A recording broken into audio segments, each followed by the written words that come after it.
Hello everyone and welcome to my channel.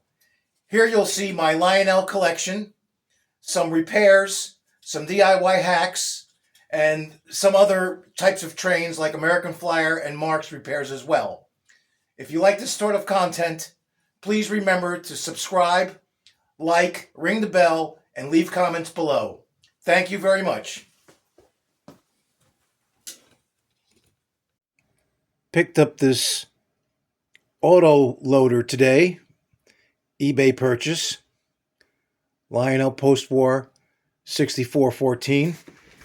The automobiles look to be in pretty nice shape. I'm surprised.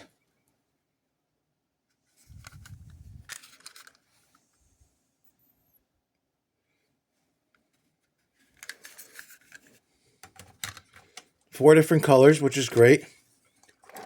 It's got the die-cast trucks, which I like, because some of them came with the plastic trucks, which I do not like.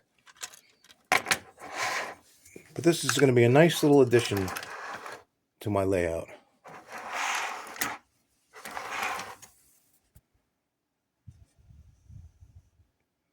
Nothing to fix, nothing to clean, just in nice condition.